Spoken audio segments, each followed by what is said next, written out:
माझं नाव जयश्री अशोक रगडे. आम्ही 13 महिला बचत गट 2009 आतापर्यंत काम चालू आहे आमचं. महानगरपालिकाने आत्ता 2023ला ई निविदा प्रकरण केले होते. त्याच्यामध्ये आम्ही दोनदाही टेंडर भरलं होतं. दुसऱ्यांदा टेंडर भरलं त्यावेळेस पूर्ण ओके झालं होतं. डॉक्युमेंटचंही खोललं त्यांनी, रेटचंही खोललं. आम्हाला आश्वासन दिलं होतं की 2 दिवसात तुम्हाला आम्ही निकाल करून तुम्हाला ऑर्डर देतो.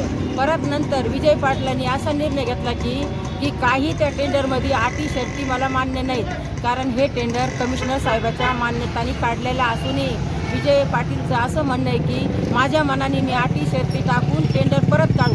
आम्ही महिला बचत गट एकेकीने 2-2, 3-3 लाख भरलेले 2 वर्ष झाले आमचे पैसे अडकलेत. आणि तरी आमचं एवढंच म्हणणं आहे की आम्ही जे दुसऱ्यांदा टेंडर भरलेले ते टेंडर आमचं ओके झालेलं आहे. आमचं टेंडर दुसऱ्यांदा न काढता आमचं टेंडर 1 वर्षाची मुदतवाढ ताबडतोब आम्हाला देण्यात यावा. आणि राहिली गोष्ट 2009चं 9, 10, 11 3 वर्षाचं 4% मानधन आमचं बाकी महानगरपालिकांनी त्यांनी आमचं मानधन ताबडतोब देण्यात यावं आम्हाला, ही त्यांना नम्र विनंती.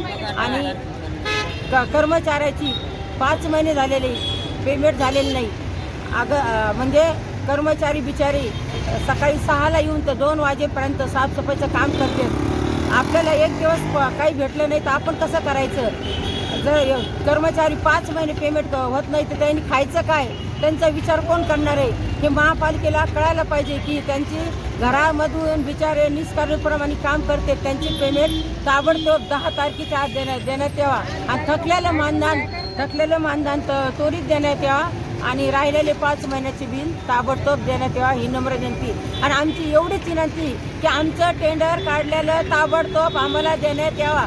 जोपर्यंत आमचं टेंडर आम्हाला ऑर्डर देत नाही तोपर्यंत आम्ही इथून उठणार नाही.